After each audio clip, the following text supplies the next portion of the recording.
boss today. I think you should speak, but gracious of you to say that I should have some opening remarks. First, I must tell Dr. Vijay and others there at the Karnataka State Council for Science and Technology that my relation with KSCST goes back to about 1995. If you have known Air for a long time, Air Shivkumar, you know when he built that first house on Nandini layout, and he built it on a crest. The land was falling this way. And at that point of time, on a 30 by 50 site, which he bought, I think at 7,000 rupees or 6,500 rupees, he said that I will want to see that I will get even my construction water, whatever little he needed, from within the land. And over the next 3 years, he did a few things. And you know what KSCST has done, all the trials and tribulations that you have had, the number of people who complained and, came back and said, you have not done a right job, etc. And how you trained and how you have today, KCST has succeeded in pioneering those paths for rainwater harvest. That's all I will say. And I must also tell you, you all know TVR from your own campus, from the IISc campus. TVR has also been saying the same, and it just happened that some newspaper person decided to write about him. And the math is very clear: 75% of Bangalore's water need can be met with just rainfall if we all work together, and that includes the government. I'll stop here. This is our Suresh Pai show. He's done a remarkable job by launching this year with two wonderful speakers last time and this time. We look forward to listening and learning from all of you. Over to you, Suresh. Thank you, Dr. Hari, for your very encouraging opening remarks. So I would, before I ask Dr. UT Vijay to start his presentation, I will just briefly touch upon the subject of this traditional water conservation. For example, in the olden days, the Chola dynasty did not have any problem of water. The Chola dynasty always conserved water in the Kaveri basin by bunds and channels. So what happened, whatever the water channelized to the river was conserved both for agriculture purpose as well as for drinking water needs. So today we are having a problem of potability of water and availability of water. So what the collector of Karaikal has done, he has followed the traditional water conservation methods. So what has happened, before independence, we used to fetch water from the ponds. So after independence, what the government thought that we should give more comfort to our people and started constructing wells. So after wells, we have given them the hand pumps. With the result, when the well started, ponds were neglected. When the hand pumps were given, wells were neglected. With the result, the water conservation gone for a toss, and with the result, nobody was able to conserve the water. This was the problem of water conservation. Now, water has been conserved by our ancestors, and they have perfected the art of conservation by different methods. Today's science and technology can give us the quick solutions, but the time-tested methods of water conservation alone can give good benefits to people. With these few words, I would now request Mr. Ganesh Shanbag to introduce our today's speaker, Dr. UT Vijay. Over to Ganesh. You are not audible. You have to unmute. Oh, sorry. Am I audible now? Yes. Okay, cool. Thanks. First of all, good evening, everyone. Thanks for giving me this opportunity, Suresh sir. I mean, those who are on the ground, right, for rainwater harvesting or any other water conservation methods, we have definitely heard about Dr. UT Vijay at least once, right? I mean, we all know about his personality. So I'll quickly introduce him. Dr. UT Vijay is the Chief Scientific Officer and Principal Investigator associated with KSCST, which is Karnataka Council for Science and Karnataka State Council for Science and Technology, which is housed in the Indian Institute of Science campus. So he has his doctors in civil engineering from the prestigious Bangalore University. He has his expertises in multiple fields, out of which what we are interested today is like rainwater harvesting, the traditional rainwater systems, watershed development, geospatial mapping of the water resources, and a lot of other things. So he has been instrumental in reviving multiple traditional water conservation methods like katte, kunte, kalyanis, and whatever we call them in Kannada. So all these things he's been attributed to, and he has seen a phenomenal success in that, as well as he has done a phenomenal job in mapping the water infrastructure which were there in the traditional good old days. Apart from that, he has several publications in the national and the international magazines in his name. And if you just search about him on YouTube, you will find a lot of talks which he has given on the water conservation front. It's really our pleasure and a privilege to have him here today and listen to him on traditional water conservation methods. With this two words, I would say the stage is yours, Dr. UT Vijay. Once again, welcome to this August gathering. Thank you, Ganesh. Now over to Dr. Vijay. Yeah, thank you. Now, am I audible? Yes, Sir, you are loud and audible. clear. Perfect. Yeah. Sorry, there was some little bit problem with my speaker in the laptop. Anyway, first of all, let me thank Mr. Suresh. I know him since almost 6 months to 1 year, and all other participants and all the related organizers. We have given me the opportunity to share some of my thoughts before you on traditional water conservation methods, traditional water harvesting systems, which is prevalent in our country for so many centuries old. So before talking, just let me introduce my organization. As all of you know that Karnataka State Council for Science and Technology, established in 1975 in Indonesia of Science. Since inception of the council has been serving the state, both urban area as well as rural area,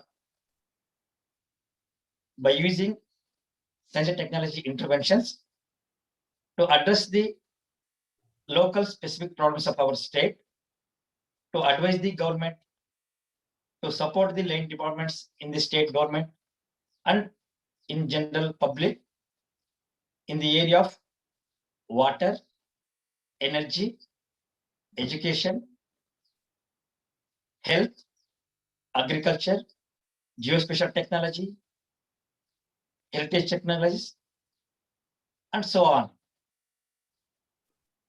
Apart from water, we also has got very good flagship program called Student Project Program, which we have been running since almost 45 years. Since 1977, we have been running this flagship program called Student Project Program, wherein we are encouraging and we are supporting the innovative ideas of engineering college students, that too in final engineering students as well as master degree engineering students, to support their innovative ideas, to take the innovative ideas of the students to the market by funding as well as supporting technically, with having some experts from IISc, ISRO, NAL, CMTI, and various R&D organizations across the state, and especially from Bangalore. So far, we have supported around 12,500 projects, out of which around 1,000 projects have been commercialized, have been utilized by the common people of our state. So I take this opportunity to request all participants who are here to utilize this kind of programs and schemes available in our KCST. Likewise, we have so many science and technology interventions to address the problems of our state. Out of this, as we all know that water is one of the important sector. So as all of us know that water is very much essential natural resource of our planet Earth, which is very much useful for our mankind, animal life, and all living beings in the Earth planet. So in my presentation, I will be talking on the background of water harvesting. What are the traditional water harvesting system? What are the different types of traditional water harvesting systems available in our India, which were initiated by our ancestors and elders? Then why do we? Dr. Vijay, one suggestion. Can you switch on your video? Yeah, video is on, no? Video is not on. That we are not able to see you. No, his video is on. It's on My video- another my- source. My video is on. Just because of presentation, I think you are not able to see my. No, video is on No, no. other source. That's fine, Suresh Okay, sir. okay, Yeah, okay. cool. No problem. My slides are visible, no? Yes. Yes, Visible, yeah, visible. Okay. Then what is the present status of traditional water harvesting systems which are prevalent in our country, which were constructed by our ancestors, elders? Then what is the need of rejuvenation of these traditional water harvesting systems? So then I will be also showing some of the case studies and success stories which have been carried by so many organizations in our state, including NGO as well as some government organizations. Plus, I will be covering some measures for water conservation in the end. So, as all of us know that water is very much essential natural resource for human, animal, and plant life. Rain is the main source of water resources. Then let us see. I think all of us, we know that our planet, Earth is covered 2/3 of water, 1/3 of area is covered with land resources. Out of that 2/3 area covered with water resources, 97% is available in the form of oceans and sea, that too salt water. Only we have left with 3% fresh water. That too, out of 3% fresh water, we have around 2% available in the form of ice caps and glaciers, and 1% available in the form of water bodies, surface water bodies, including rivers and including groundwater. So with this 3% fresh water only, we have to struggle, we have to live with this. With this background, we have to harvest the water. And what is the technology behind harvesting water? As the primary source of water is rainfall, as all of us know that. Was it started yesterday or before yesterday? Is it a new technology? No. It's centuries old. In fact, water harvesting started from the inception of our civilization. If you see this kind of structures, which are shown in the slides, even today, we can see this kind of structures which were constructed by our ancestors or our elders in the beginning of civilization. We can see a lot of series of this kind of structures which were constructed by our Harappa Mohenjo-daro civilization. From this, we can see this water harvesting, traditional water harvesting is there since centuries old, since inception of our civilization. If you take this, if you see this photograph, in Sigiriya, Sri Lanka, this reservoir cut into the rocks, which was constructed almost 5th century AD to harvest rainwater to be supplied to the nearby settlement through gravitational force. So like this, many countries have followed harvesting water traditionally with local available materials, with traditional knowledge. Let us see what is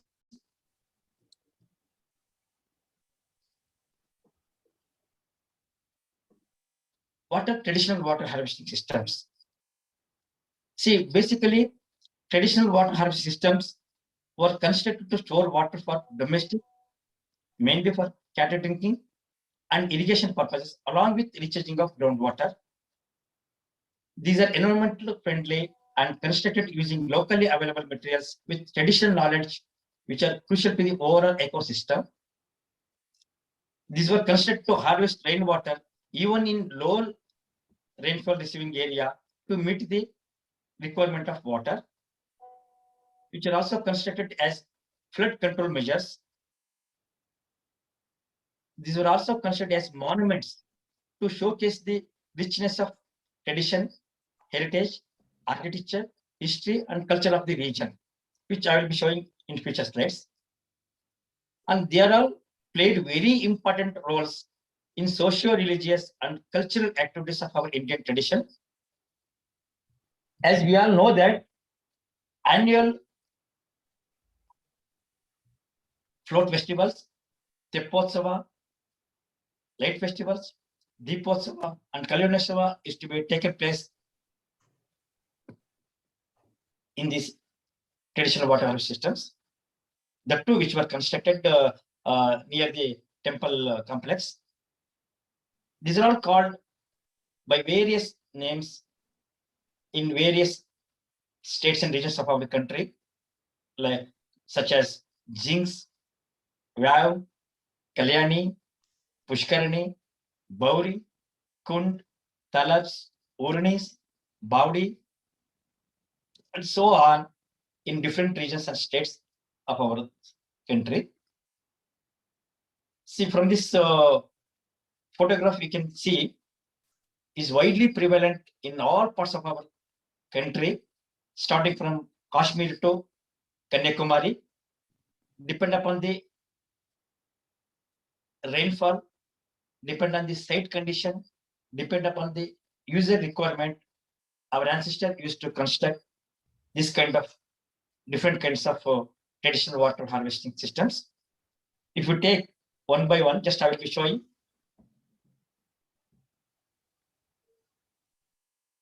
Few structures which were constructed by our ancestors in different parts of our country. If you take Himalayan region, zincs, which are small water bodies used to store water from glaciers and diverted into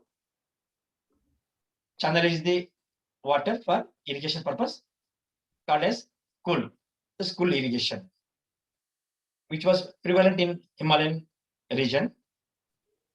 And if you come towards northwestern part of our country, that Rajasthan part, where we some part of desert, where we receive around 200 mm annual rainfall. Tankas are some of traditional structures which were underground tanks to store water traditionally for to be to be used for domestic purpose. Even it continues to be used in residential area, temples, dharmashalas, and in some hotels also. Then coming to Vidya, which is prevalent in part of Gujarat as well as some part of Rajasthan. These were constructed by some nomadic people. These are all shallow wells dug into low depressions to store water and to be used for various uses. Then if you take kunds, these are also found in part of Rajasthan as well as Gujarat area. Basically, these are all underground tanks, primarily developed for tackling domestic purpose, which were more prevalent in the regions of where groundwater is saline. Then, before onset of rains every year, meticulous care was taken to clean up this catchments of the kunds. Then, if you take one more structure called Kuyi or Beri, which is about 12 to 20 meter deep, dug in near tanks to collect the seepage of groundwater. The typical type of this Kuyis or Beri, the mouth of this kind of structures are very narrow to allow to minimize the evaporation losses. Then this kind of structures, which are found also in Rajasthan area, and Kadin, basically to arrest the surface flow to be used for irrigation and other purposes. Then, in order to tap groundwater, our ancestors, our elders, even our kings who have ruled our country, they've constructed beautiful structures like this: stepped wells, Bauli or Kalyani or Pushkarani, like this. One thing we can observe, apart from storing water to be used for various uses, see the sculpture of these structures. They used to showcase their culture, their history, their architecture in the form of traditional water structure. Apart from storing water, they used to showcase the tradition. They used to showcase the history or some their architecture or their culture also of different regions. You can see this kind of structures everywhere in every part of our country. This is some indicative structures are shown here. One is that's Chand Bauri in Abaneri in Rajasthan, which is having 3,500 narrow steps over 13 stories. And if you take this another structure, Agra Sainika Bauli, which is located in Hailey Road of Delhi, almost 60-meter long and 50-meter wide and 30-meter depth, almost 150 feet depth step well. Even today, we can see this kind of structures. If you take this Radica Wall, which is located in Patan of Gujarat, which is recognized one of the World Heritage Site by UNESCO. It constructed on the banks of River Saraswati, which was built as a memory during 11th century. It was constructed as one of the religious as well as traditional functional structure and designed as an inverted temple, highlighting the sanctity of water. Then if you see one more structure in which is located in Patale village of Ahmednagar district, which was constructed in the foothills of this hills.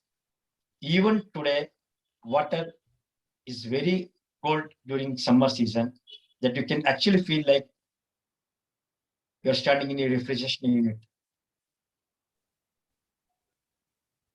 Then if you take southern structures constructed in southern part of our country, these are called Pushkarani or stepped wells in earth holes constructed near temples, which were used for religious purposes near temple by constructed using locally available materials.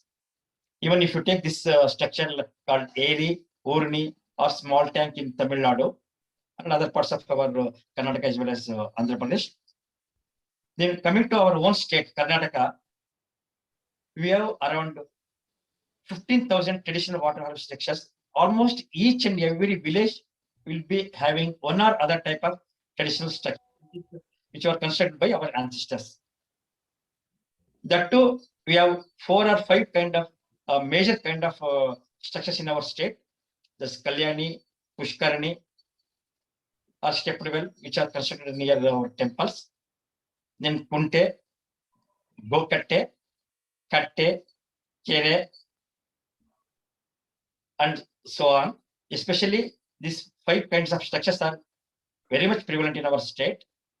We have around more than 15,000 such traditional water structures are located in different parts of our state. If you look at this picture, see the beauty of the structure. That too, which were constructed using locally available material like lime, mortar, and bricks. Then coming to the next kind of structure, this Kunte, believed to be constructed in the area of 1 gunta, like that, That's why the name came Kunte, which were constructed by our ancestors in the area of small, in the low depression area, in the area for 1 gunta or 2 gunta like that, which are being used for various uses, including groundwater recharging. Then one more structure is Gokatte. The name itself, it shows Gokatte, means is meant for cattle population. We can see these kind of structures everywhere. In almost all, each and every village of our Karnataka will be having such kind of one or other type of structures. Then Katte. Katte is a little bit bigger structure than Kunte and Gokatte, and smaller than Kere or tank. Then our ancestors, our elders, they used to tap water, which is available in shallow level under the ground, through this kind of open wells, which were used for various uses, including domestic as well as irrigation purposes. Even today, we can see this kind of wells within the domestic houses, even in Karavali as well as Malnad area, in some part of even our Malleshwaram area also, we can see this kind of wells. But nowadays, since the government is supplying water at the doorsteps of the people, many of these kind of wells have been ignored by our community, both by government as well as our community also. See, if you see the importance of water during earlier days, you can see from this photograph, our people used to give very much importance to water source.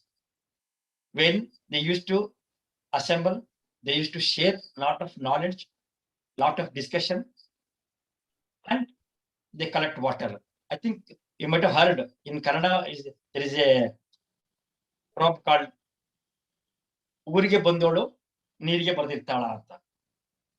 Means if any new lady comes to village, definitely she will visit the water source when to get the water, and they used to share a lot of knowledge. So this kind of importance was being given to water sources earlier days.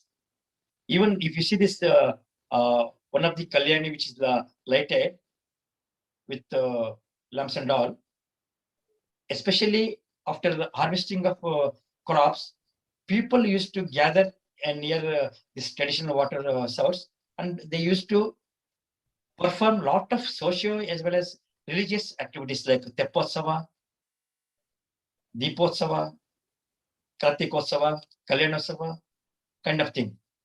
Even if you remember 30-40 years back, if any new lady comes to our village, we used to take her to the nearby water body. We used to offer Ganga Puja, and we used to take her to our house.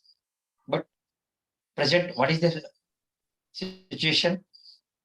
We have to perform the puja to our taps, which are in front of our houses. This kind of situation we are living now. If you see the present condition of this structure, traditional structures which were constructed by our ancestors, see the some of photographs which you have taken by our team. Structures physically they are intact, but the kind of structures being used by our community as well as the government, see the condition. Physically they are good, but hydrologically they are not in good condition. Because of this, we have gone to take the water, extract the water from deep and deep by way of this kind of hand pumps and bore wells. Then what is the present situation? Almost more than 50% of bore wells and hand pumps have been dead almost. So presently, our UNO, United Nations Organization, has given the scenario. There are over 663 million people living without safe water supply close to home. By another some 5 to 10 years, half of the nations in the world will face freshwater crisis or shortage. Almost by 2050, if the same situation continues, 70% of world population could face freshwater scarcity. And coming to our own country, more than 1/6 of, more than 6 crore people living without safe water close to their home. Even in our own state, as per the study, out of 29,000 villages, still more than 7,000 villages are facing acute water shortage, both in terms of quantity as well as quality. You can see how our people are struggling to get single pot of water from these photos, because we have not taken, these are all available in our newspapers. We have taken from the newspaper itself. Our own neighbors, who are living in our rural part of our state as well as the rural part of our other states, how they're struggling to get single pot of water. Even now, especially this leftmost photograph you see, it is the status of our state capital. In Delhi itself, in some areas, they're struggling during summer to get water. See, even in Gujarat, in Assam also, where we have more than 10,000 mm annual rainfall, sometimes you have to struggle. If you don't harvest, don't store water properly, and if you don't use scientifically, if you don't maintain scientifically, definitely we have to face this kind of situations. Nowadays, it has become common. Either we have to struggle, we have to protest, or we have to fight each other. Even some people are saying, if third world war happens, it is because of war only, war for water only. Then what are the reasons for this scarcity of water? If you take, because we have plenty of water structures which are constructed by our ancestors, constructed by our even during British regime also. We have almost our country is receiving around 1,150 mm of annual rainfall, varied from 200 mm, but available in the 200 mm in a desert area and to 13,000 mm in northeastern states. What is the reason for scarcity of water? If you take one by one, definitely there is the increase of population, industrialization, urbanization, and ignorance and improper maintenance of traditional water structures, decrease in surface water bodies, erratic rainfall with space and time. Then we have gone for groundwater exploitation, change of land use and land cover pattern also has been taken place. Improper water resource management is very important. And of course, we have been experiencing this the last one, that climate change and global warming. We have been experiencing it. Because of this climate change and global warming, we experience even rainfall during December and January also. If you see how we have converted our water bodies to various commercial purpose, our own Majestic bus stand, Bangalore city bus stand, once upon a time it was a Dharmabudhi tank. Our Kormangala housing complex, once upon a time it was a tank. KGI, golf course itself, it was one of Chalagata tank. This is a Sampagi tank, once upon a time it was a tank only. Almost we had around 262 water bodies. Now we could see only some around 82 water bodies in our Bangalore. Because of this, what happened?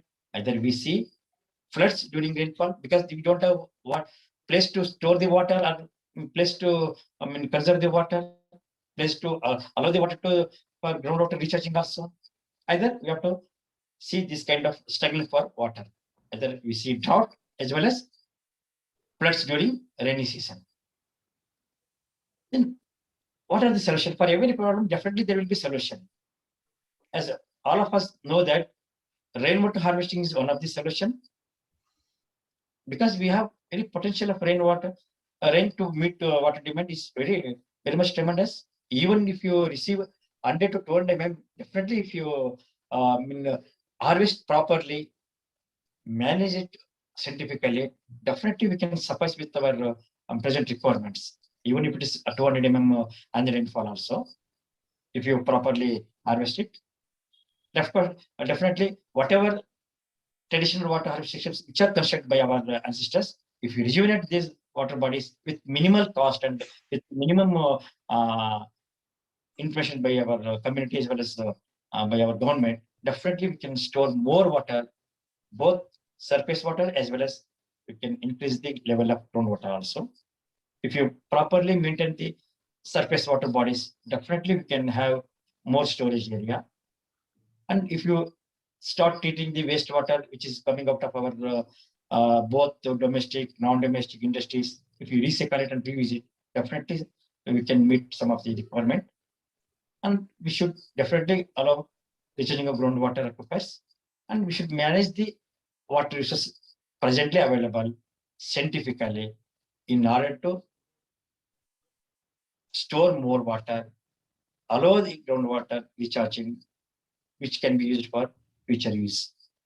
And planting of trees and increase the green cover is very much essential in order to get more rain, in order to allow the percolation, in order to minimize the evaporation losses. Definitely we have to go for planting of trees wherever we find place. These are all some of the indicative solutions I have listed in the slide. As part of assessing the present status of traditional water systems, we have taken up a study to assess the present status of traditional water harvesting systems, that too in our state of Karnataka.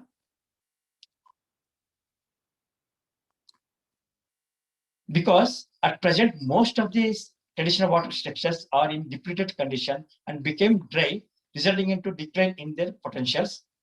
The temper tanks, too, which enjoyed protection from human because of religious sanctity, are also under threat.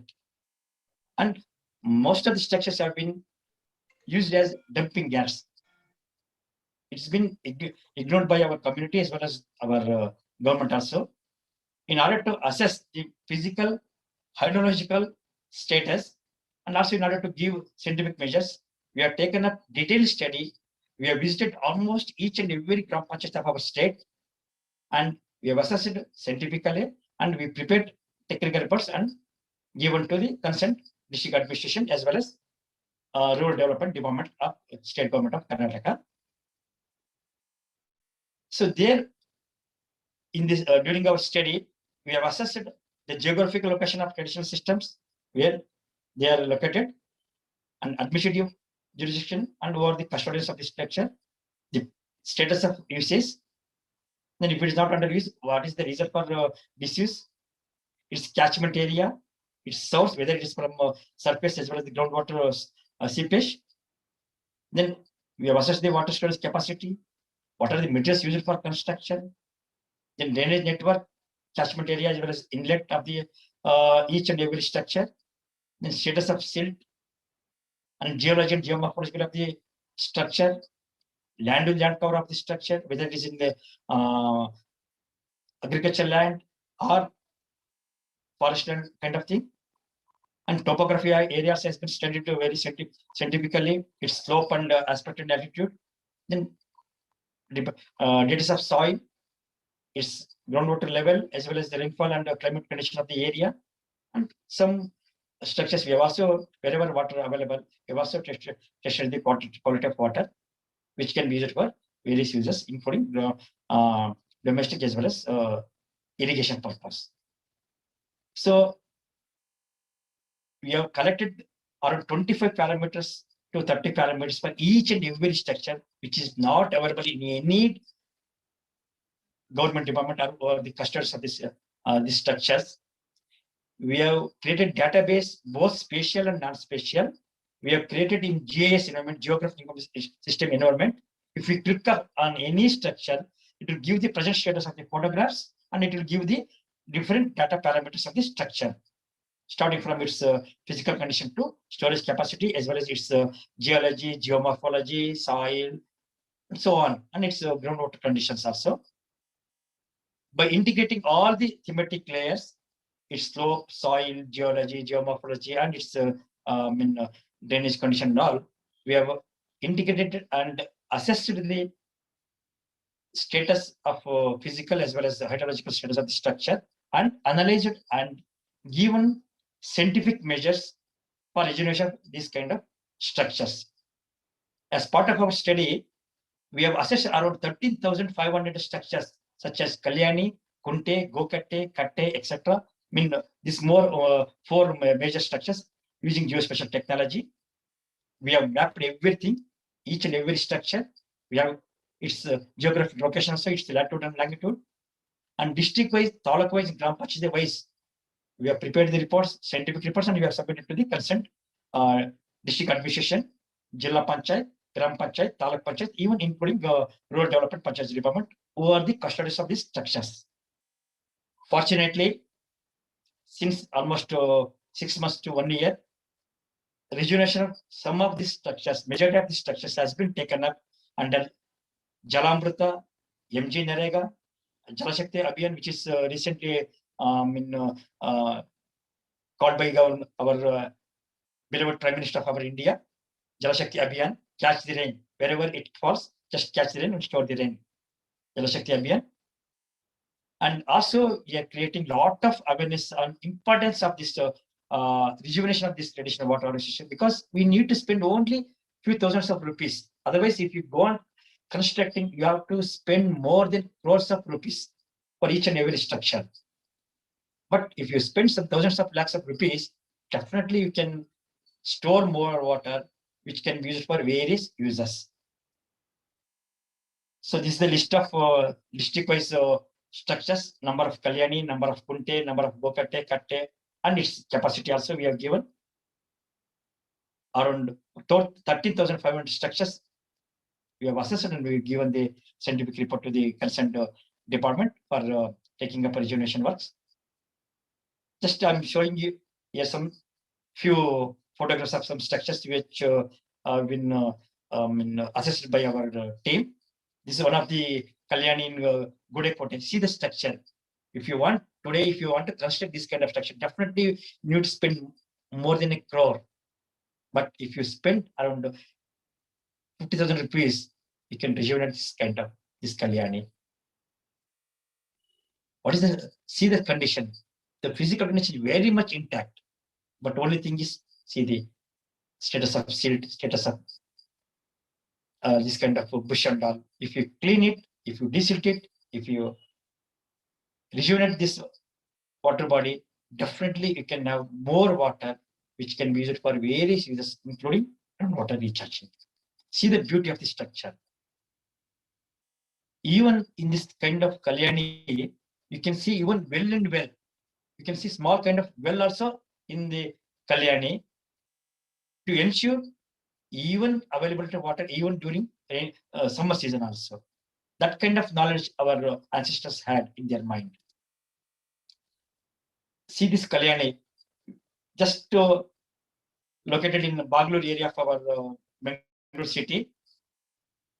Almost 24% of the Kalyani has been encroached by our both BVP as well as our community. See this being used as a dumping yard.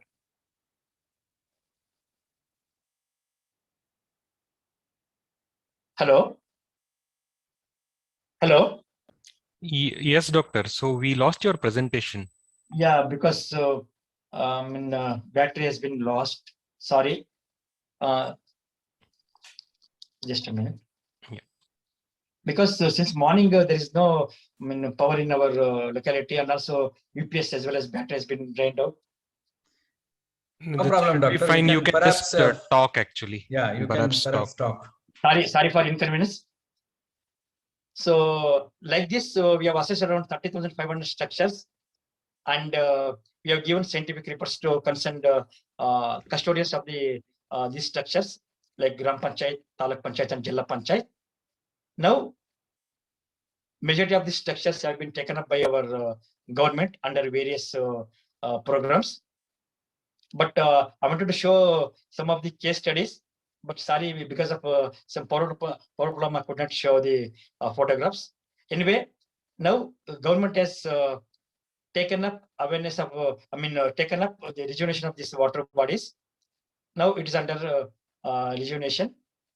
We can. That's why I request the all audience, all participants who are here, if you find across any kind of these structures, definitely we can taken up rejuvenation of these structures as a social cause by taking help of our neighbors, our community, even our education institutions.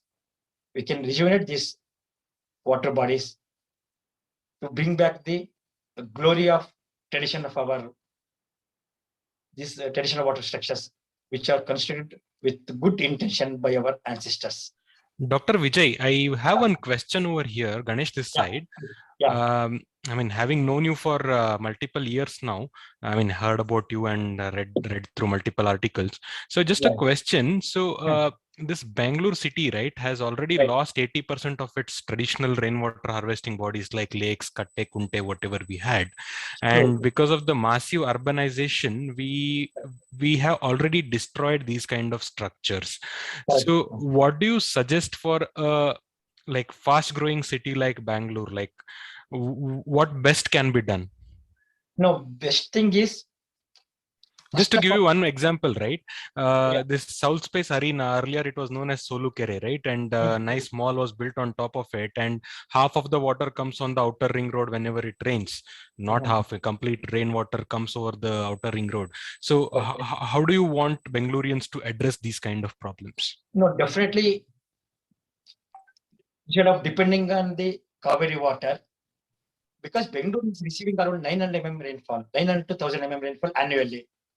Definitely, if you go, if you catch the rain which is falling on your rooftop, on your road surface, on your playgrounds, on your parks, if you catch it and if you store it properly, maintain it scientifically, definitely we can meet more than 50% of our requirement. And also, so fast is fast. Whatever structures have been destroyed, we can bring back them to the present condition. Whatever the structures still available, like I've shown you now, our this Bangalore tank and all, also and your all our water bodies which are still existing. If you rejuvenate scientifically, if you restore them to the original capacity, if you allow water inlet to these water bodies, if you clear the encroachment of our Raja Kaluve and all, definitely if you can allow water to be stored in these water bodies, if you we can use these water bodies as our storage reservoirs, which can be used for various use, including ecological balance, including groundwater recharging, including our meeting our requirements. Yeah. So to add on to that question, do you have any? First of all, and also we need to clear the inlets. Inlets is very important. Catchment area is very important. Actually, we need to identify the catchment area which is draining the water, particular source to the water body. Apart from rejuvenation of this water body, we need to restore the catchment area first. Catchment area water. Ganesh, we have to welcome Mr. Praveen Khandwe. He is the honorary program advisor at Jalasmriti Foundation. I would request Mr. Khandwe to raise any questions on this today's discussions and the presentation. Yeah, Professor Khandwe, can you please hello talk? everybody, sir. At present, actually, I don't have any that much question because this was my first meeting with all of you. In Amravati, Maharashtra state, I am working as rainwater harvesting expert from last 15 years. And recently I visited Bangalore for that rainwater harvesting filter, farmland rainwater harvesting company. And where this rainy filter was manufactured by the company. So, and then that garden was there where all other rainwater harvesting practices demonstration was given. Okay. Our area now we are trying to percolate these things, awareness among the rainwater harvesting for urban rooftop also and for the surface runoff also. Yeah, correct. Cool. Dr. And, Vijay, I have a question. yeah, please. Can you not impress upon the government to spend more on the traditional harvesting system, right? Reviving the lakes, regenerating the lakes. We have around 80 lakes, which you said. Can you Yeah, not, correct. government, do something on this? Yeah, we have been requesting government to restore these water bodies, not only in Bangalore, even part of other parts of our state, because apart from 36,000 tanks in Karnataka, we have around more than 15,000 traditional water bodies like Kunte, Gokatte, Katte, even around 4,000 Kalyanis. If you restore these water bodies properly, without spending much money, without spending much energy, definitely we can meet major type of requirement, water requirement. But Can rainwater harvesting be very made difficult to mandatory in convince all the the apartments? pardon? Can rainwater harvesting be made mandatory in all the apartments? Can the Yeah, government be ruthless on this? correct. It's true, but only thing is, people also should understand. Government has given option both for surface, water harvesting, store and use, and allow the excess water to percolate into the ground. But even some people are very much happy to pay penalty rather than going for rainwater harvesting. This should be taken as a social cause, because our Mother Earth has given us a lot of things. But what is the contribution we are giving to our Mother Earth? This kind of this thing we should have in our mind. We should contribute to the our nature, our Mother Earth. Dr. By Vijay, taking just I water, want yeah. to draw your attention to a question on chat, which is asked by Balaji Vishwanath. He also Okay. happens to be a very good friend of mine.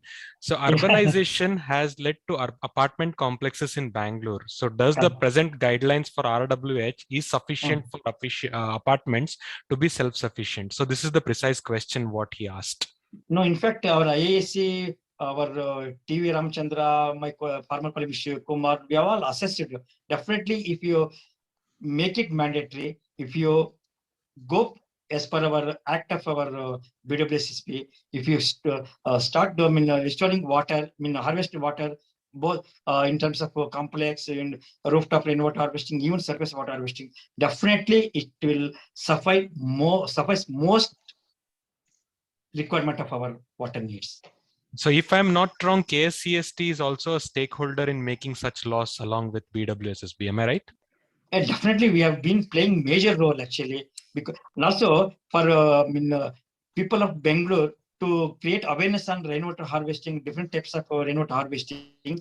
We have established one Sarva Mesheshwarya rainwater harvesting theme park in Jayanagar 40th class, wherein we are showcasing, we are demonstrating 27 different types of rainwater harvesting as well as groundwater recharging methods in the park, 1.5 acres land. So I request all of you who are there in this group today, please visit one, have a live demo of different types of rainwater harvesting as well as groundwater recharging models there in the Sarva Mesheshwarya theme park. Cool. Thank you, sir. Professor Khandwe, you have raised your hands. You have any question? I just want to share one small thing.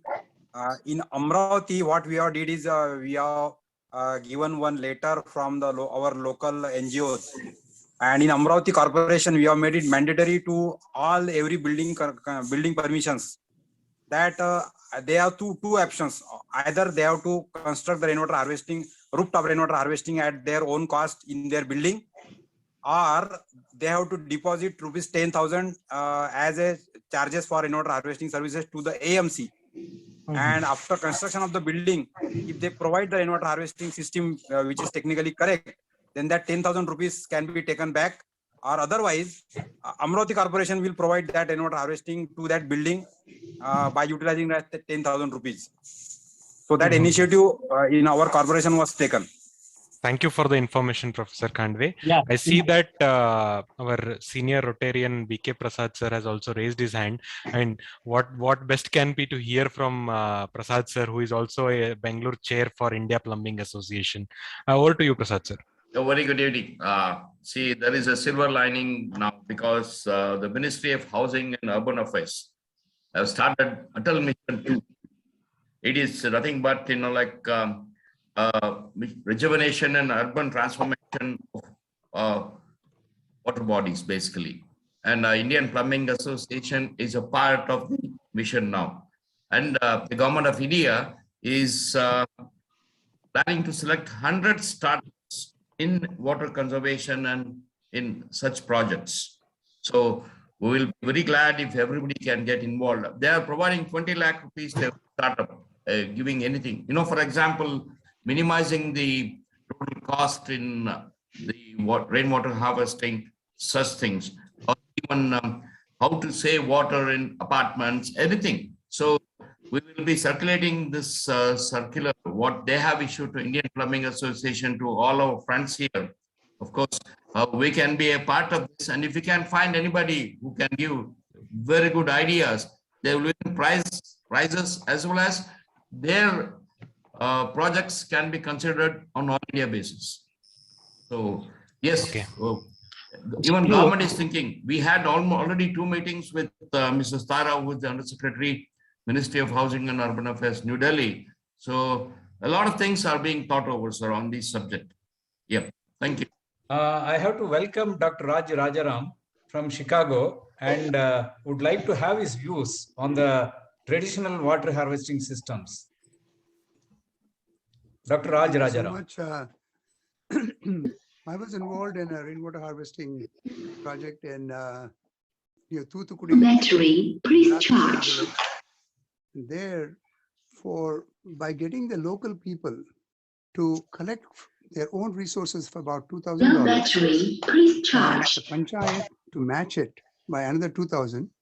My friend in US collecting from 10 friends $2,000 in about a week. We could get that rainwater harvesting tank of 20 feet deep, completed with a beautiful brick wall all around it to prevent pollution of that water. And this was done by the people, and it is managed by the people. And so unless you make local people living around these traditional water harvesting systems as stakeholders and tell them that it is their project and the government will give only 1/3 of the cost, they have to come up with the others. And then they will be spurred to give more. If government gives 100%, they don't care if it falls apart in another 5 years. It'll get filled up, or people don't take care, and it'll be gone. That's how our traditional water harvesting systems have deteriorated over time.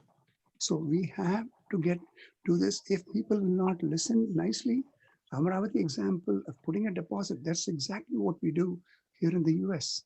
We tell a builder, if you don't put this kind of a rainwater harvesting system, which is approved by the municipality, we'll have a deposit of $10,000, $15,000 with us.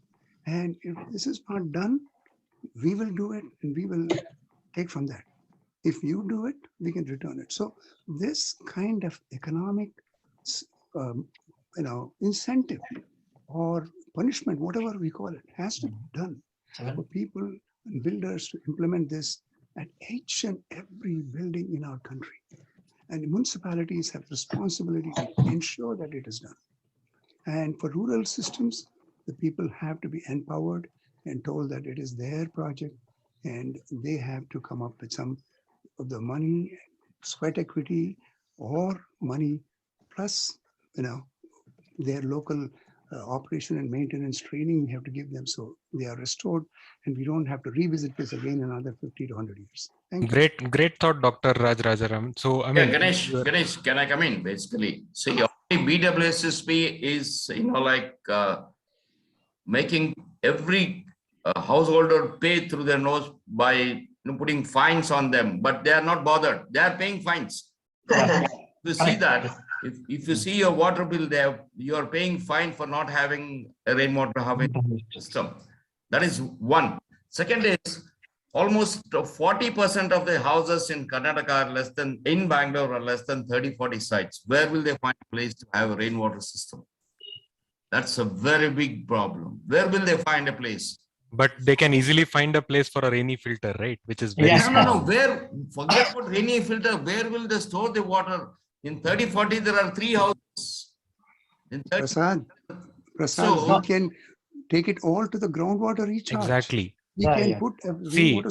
Just so think quick. about this, sir. So there are 5,000 dead borewells in a square kilometer in Bangalore.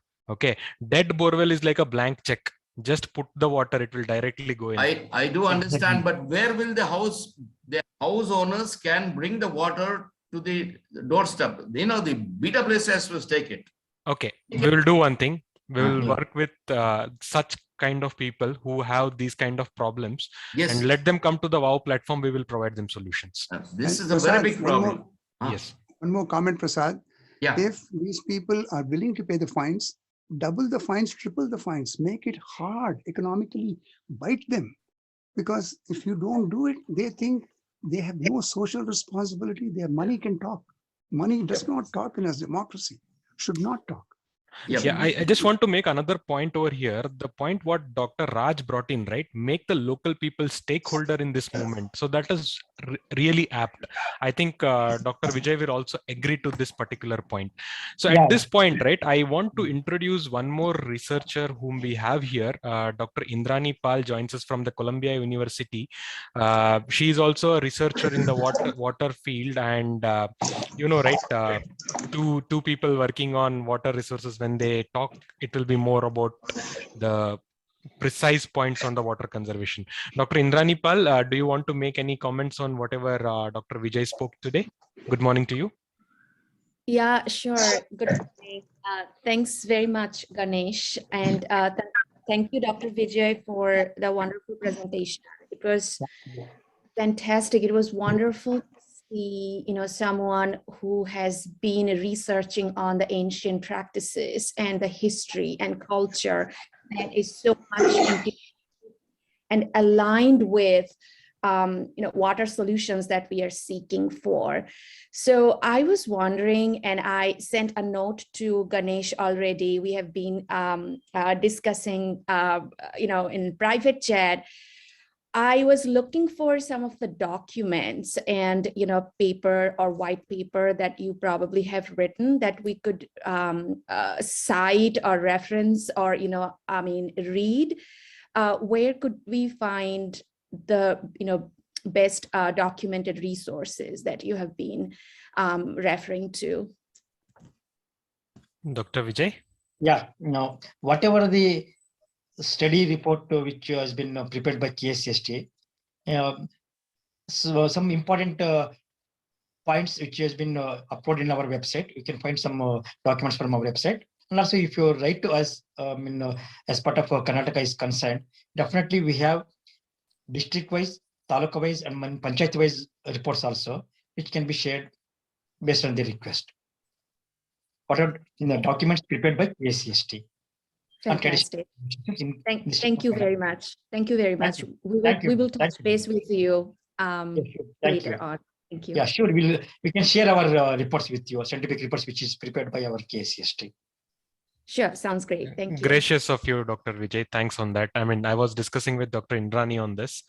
I hope you both will be able to sync up with each other and make a greater impact to the ecology around us. To give you a little context, Dr. Vijay, Dr. Indrani and her associate students are like making a nice white paper on the WOW activities, especially with respect to Bangalore. I'm just giving you the information. Just a little bit more detail about that, Ganesh. It's not going to be a white paper, but it's a peer-reviewed international journal article written for the broader audience. It's not for academic publishing reason, but to really translate and synthesize, all these golden information, from WOW platform to really present them in a way that is easily digestible and accessible to the broader audience. Apologies. Thanks for the clarification. Oh, no Dr. apology, Ganesh. It's a pleasure. It's a pleasure to have you on board and be authoring this article with us. Thank you. Yeah, privilege. Thanks. We are Suresh now sir, do you at, want to take ahead? 1913. In case there are more questions, you are welcome to ask Dr. Vijay, and maybe another 5 minutes will end the session. I want to draw attention of our veteran in this field from Hyderabad, UV Sitapati Rao, because whenever we talk to him, right, he talks about flood water conservation, flood water harvesting and all. So I thought it's a right occasion over here if UVSR sir talks to UT Vijay, Dr. UT Vijay on this. You are here? Yeah. Dr. Rao, Mr. Rao. Mr. Sitapati Rao? I think he's not there. He's I unmuted. think, okay, fine. Later But on we otherwise, can talk to him. There is yeah, a we can question talk from, through emails or some contact we can talk to. okay, there is a hand raised by Mamta ma'am. Can you please talk? You have to unmute. Namaskar. Yes, Yeah, I namaskar. wanted to ask, see that Dr. Vijay said that they are also involved in the policy making. What have you, sir, decided about or rather suggested about the commercial complexes which is existing, on roads, which is not very broad roads also, because I have personally seen flooding happening and cars floating. It's a broad road on a Hosur road also. Yeah, So correct. what have because it's a I cater to Titan and I have been traveling and it's a really dangerous. It's It's true. dangerous because suddenly the water comes. So what has it been? If I think stricter implementation. One is that. Second thing is there, sir. There are a lot of we need to have a lot of materials, for rainwater harvesting. I'm getting it done, rainwater harvesting done. So many places, they don't have the provision for a sump but there are some precast sumps and ACC had brought some tiles. I want your advice on that, with rainwater harvesting tiles for outside, where the water could be harvested, if we put it for the pavement areas and the, parking areas.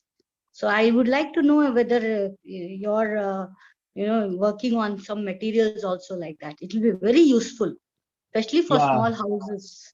Yeah, answer to your questions. The first question, definitely we have been supporting technically BBMP, BWSSP and other civic bodies technically in taking up a lot of rainwater harvesting, both surface water as well as groundwater structures. We have given the design for around more than 600 parks in Bangalore, BBMP, and some of the parks have been taken up by the BBMP by the respective subdivisions. Then even the surface water which is flowing on roads, definitely if we have proper drainage, we can have intermittent groundwater recharging trenches along the road drainages. We are given the design. It is up to the civic authorities to implement this kind of structure. Technically, we are here to support them. Technically, we are here to help them. Even both BWSP and even BBMP or any civic bodies, not only in Bangalore, even other parts of our state also.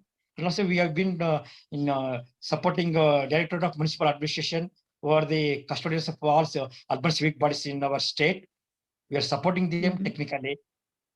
So it is up to them to go for, because it comes under their jurisdiction. They have to. Suresh. Hello. Neil You Matthews. please Not unmute. yet, not yet. Please unmute, Neil. Hello. Am I audible? Yes. Please go ahead. Sorry. As far as documents are concerned, documentation is concerned regarding rainwater harvesting, we have very detailed documentation which is uploaded in our website. If any person who are visiting KCST or even visiting our BWSSP offices, even in theme park also, definitely we are here to support both domestic, any resident welfare association, even any commercial complex owners also. We are there to support technically. And a lot of materials are available in our website also on rainwater harvesting. And also, what about products? We have trained. Products. Hello, excuse me. And also, we Yes, have trained more than 2,650 plumbing contractors who are registered with the BBMP and BWSSP. And also, we have given the names of plumbing contractors with their firm names and with their contact numbers in our website, both in KSST's website as well as in BWSSP website also, area-wise, from Adgori to Z. From A to Z, we have given the list of contractors who have been trained, who have been given the certificate from KSST. In the website also, we have given the list of contracts who have been trained by KSST. I think it's a very good information And for all also of us. in Certainly, we 198 will make use of this information that IST, that is KSST, has got the details of the plumbing contractors. Yes, it's available actually. Mamta, regarding, just a minute, you're finished, doctor? Yeah, please go ahead. Okay. Mamta, you wanted products for the culverts, footpaths and all. You can get in with me. I can give you lots of details on these products. Yes, sir, I need it. Yeah, because small houses, no, and the existing houses, very religiously, they are doing the rainwater harvesting. Yes, But yes. we are not able to, because they are not able to do it because they can't remove all the tiles. They can't do a lot of things, Yeah. If we give them cost-effective materials, I'm sure many people will get the rainwater Yeah, harvesting. in fact, most of the gated communities are going for these products, culverts, bends, on where the water can trickle down easily into the subsoil. Yes. Sir, I saw it. ACC has that, sir. No, even there are so many other brands. You can get in touch. Ultra tiles also. I'll share with you. Yes, sir. Neil, you wanted to raise some issue? Sir, Neil? I have very many inquiries for precast sumps, sir. Okay. I had one agency name from Ahmedabad which makes this effluent treatment plants as well as for sump. They make the precast. If I can get some more details regarding that. Ashirwad Bangalore is making the sumps, beautiful sumps, underwater. Okay, sir. Okay. Thank you. Thank you. Can I come in? Mr. Ganesh, can I come in? Yes, sir. Yeah. I want to share some excellent news which has appeared in Times of India yesterday. The minister concerned in the Telangana government has inspected a step well. And I just read one sentence under the photograph. This photograph, I'll send it across to WOW. So this is going to happen in Telangana. He says an inspection of the Bansilalpet, Bavi and Gandhi Statue MG was carried out on Thursday by the Minister of Animal Husbandry, Mr. Talsar Yadav. The minister said that the state government would protect historical structures such as step wells in the Twin Cities. So here, the government has stepped in to rejuvenate, to unearth the step wells which are there, which are all dumped with debris. In this particular case, where the photograph was also published, they have carried away hundreds of lorries loads of muck which is accumulated. Somehow somebody spotted there is something there, and they went on excavating. So the hundreds of lorries have really desilted that area. And that photograph is really beautiful to see. So I'm glad, that the government is pitching in to rejuvenate, or rather bring it back to life, the step wells in the Twin Cities to start with. Oh, very good. Sir. Okay, that's very good. Even in Karnataka also, just to add, even since almost 6 months to 1 year, our government of Karnataka has come up under Narega as well as Jalamrita program and Jal Shakti Abhiyan also. We are taking up rejuvenation of a lot of Kalyanish, Pushkar and all. And also Sudhamurthy Foundation, RGM, Adamya Chetan also, they are supporting Melkote and other parts of our state in taking up rejuvenation of this kind of stepped wells. Sir, the beginning should be made starting with the temples. Starting with temples, sir. See, that is where, religion comes into picture. Lot of like-minded people will join. So the best thing to happen is to start with the temples. There also, before resorting to say a big plan, just start desilting the temple tanks. Desil the temple tanks. And as you rightly pointed out, see that the incoming channels are all cleaned. Right? Yeah. And whatever water is coming from the temple premises, that is, even if you take a temple, also it should be done in 3 steps. First step is to desil the temple tank. Second step is to see that the incoming channels are all cleaned up or repaired, whatever it is. Third step is to lay the pipelines from the temples to this place. So I can promise you definitely lots of devotees will join this program. So it should really, WOW should take it up in a very big way and with the banners or whatever it is in some famous temples, especially old temples, I'm sure people will join, sir. Yeah, as you said, Yeah. hello, as you Yeah. mentioned, apart from cleaning up this inlet, storage area, as well as, outlet area, we have also given one more suggestion. Whatever the land surface or roof surface available near to that stepped wells or Kalyani or Pushkarani, even your top of your temple, top of your nearby building, even surface area for surrounding area, whatever water flowing from that area can be allowed to store in this Kalyani or this stepped wells. At least allow them to store water and use them as a storage reservoirs. Yes, sir. Yes, sir. Mr. Sitapati Rao, to answer your Yes, sir. question, this rejuvenation of temple tanks. Mm. There Yes, was sir. a case study in Tirunallar temple in Tamil Nadu, which is a Sanishwara Okay. temple. Okay. And they have rejuvenated the temple tank by desilting it, because that place, Tirunallar temple, that in and around, they faced acute water scarcity. The IAS officer, he took upon that the temple tank cleaning is the top priority. And there was a community participation. With the result, today there is a surplus water in and around that temple. So this is a case study, and very good case study. What the IAS officer has done, he has gone through the Chola age, Chola dynasty, how they conserved the water. And entirely the process was duplicated for the temple. Okay. One more thing, Dr. Sir, Dr. in Hariharan is there Bangalore- in this group now? Dr. Sir, Hariharan in is there in Bang- this group now? Okay. Hello? Mamata, 1 he minute, particip- let Sitapati Rao complete. Yeah. Dr. Okay. Hariharan, is he participating today? No, he left at around 6:30 because he had some other engagement. He started the proceedings, but he left. So you please do one thing, sir, on his behalf, you can take it up. You see, at the central government, there is a Minister of Environment and Forests, right? Now, Yes. a trial is worth making. For instance, I remember about 6 months back, you told that whatever initiatives you have taken in Saras, you have written to Prime Minister's office or somebody, and they have responded. Am I right, sir? Yes, sir. This is 2 years back. Yes, whatever it is. We think, there won't be response.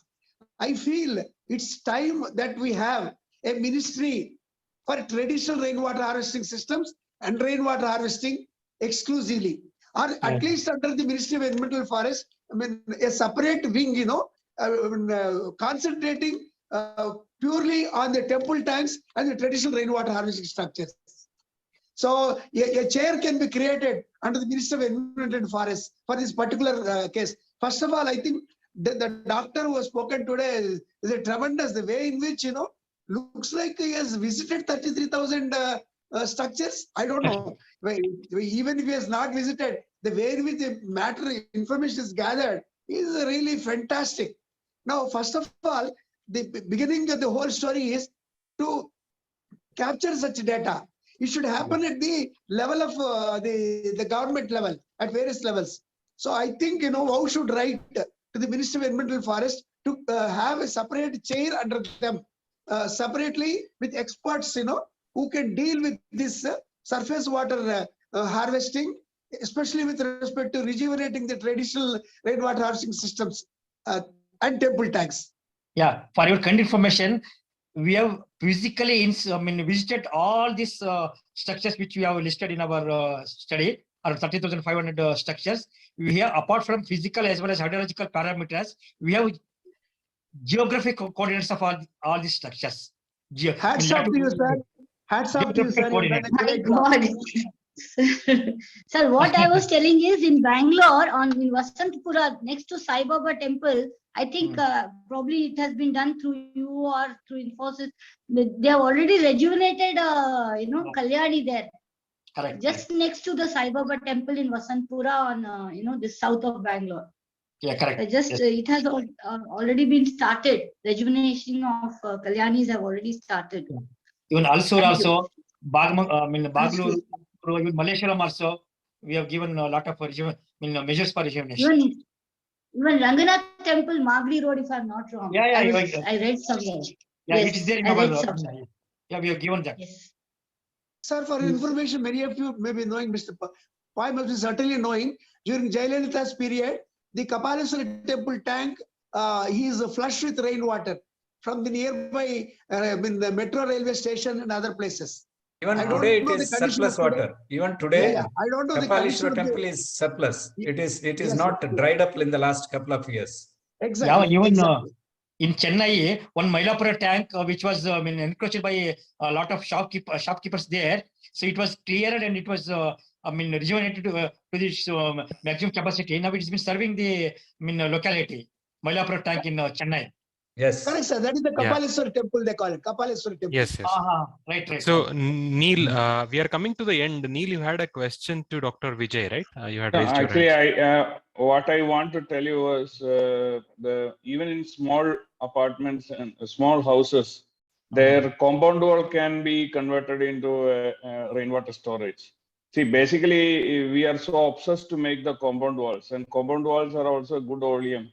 And with the same amount of No, the we have brick already and- seen this when UV Krishna Rao he presented, right? I mean, one of the houses where compound wall was used for storage. I mean, my house is I am using compound wall not that's only what to very simple. Where store there is a will, water. there is a way, right? Yeah, you have a Store will, the you found out water, a way but for it. actually I am grooming fish in that. Okay, nice. Yeah, I put the link in the notes. Even your car parking area also can be used as a storage reservoir. Yes. Under your this thing, car parking. Yeah, basically there should be willingness to do the rainwater harvesting. Exactly, Mr. Manish. Exactly. You're right. Exactly. You're right. Cool. So now the floor is open. Last few minutes. Any questions to Dr. UT Vijay? I would like to say something. This is Dr. Bhakti Devi from Jalsmriti. First of all, thank you for a very inspiring presentation. Two things. One is I wanted to tell the WOW Action Forum that Jalsmriti is working with different youth champions across different cities. And our aim is to bring them into this forum so that they can be inspired to take local action and, create a similar engagement and come back and be part of this wider group as we see it. So that is one thing I wanted. And as part of that, we have got Professor Praveen Khandwe, who is representing Amravati. So we will have different people join in at different times. Secondly, to Dr. Rao, sir, we do engage with a lot of university students for water internship program, and we see that what you've done with the mapping of data of all the local structures, we would be very interested in creating some kind of framework so the students could be engaged in collecting similar data for their respective areas. So that is something we would be very interested in, and I would like to engage offline with Pai sir, Mr. Suresh Pai, namaskar. I wanted to engage with you also because of the involvement we want to do, and Certainly. also Dr. Vijay, if we can get the connection. Certainly, Yeah. certainly we So will help. Dr. Vijay has already answered this question. Any of the things which are of academic interest, you drop him a note on his mail ID. He will get back to you with all the academic related works. Sure. And his email ID is available to us or through chat or something if it can be made available. Sure. We will chat through WOW forum. Okay. Thank you. Thank you. Cool. So if there are no more questions, we should. Ganesh, I have one question to doctor. Go ahead, Mr. Rao. Yeah. See, the question is, he has unfortunately joined a little bit late. I think his presentation will be available for us, for the WOW members, to go through in leisure later on. Yeah, I can share. Yeah. Okay. That is one thing, sir. One more thing. I can share with your group. Yeah, no problem. Yeah. I have one question, sir. In the traditional, step restoration and other restoration things you have shown, have you seen a natural way of desilting the water before it enters the step wells? No, basically step wells are groundwater seepage structures. The moment if you desilt the, silt accumulated in the well, definitely, the groundwater seeps in. We have seen in many of the, wells. But only sir, it is in case it's a clayey soil, it will not allow it to be percolating. I am only interested in knowing, in any one of the places, is mind-boggling range you have covered like 33,000 areas, I want to know whether at least in some places you have seen a traditional desilting mechanism. Yeah. Is there any desilting mechanism? If so, can you share it? No, especially in structures like Kalyani's, so desilting, if it's taken up manually, it is good actually, instead of using machinery. Not machinery, sir. I am talking of a civil structure wherein it will ensure that the silt is barricaded at the desilting chamber itself before it goes to the before recharging. Yeah. I think. Are you able to understand my question? My question is, see, supposing the surface runoff water, if it is allowed to go directly into a rainwater harvesting structure, the rainwater harvesting structure gets, clogged quite too soon. Yeah. So because we are more accustomed to urban scenario, what we do is, before the rain goes to the rainwater harvesting structure or a open well or anywhere, there is a desilting civil structure constructed. It is nothing but a tank. Imagine a tank with a baffle wall in the middle, right? Yeah. So what happens, at the inlet of the place where the baffle wall entrance is there, at that place the silt accumulates, and whatever water is overflowing over the wall, pure water only will go to the rainwater harvesting structure. So what happens, desilting will become an easier task. It is not necessarily to do with the machines. Even manual desilting also, if the silt is stopped before reaching the rainwater harvesting structure, it will be the ideal thing to happen. Yeah, correct. Yeah, that's why you need to have one silt trap before entering to the structures. Silt trap should be there actually in order to arrest the silt which is going along with the water to the water body.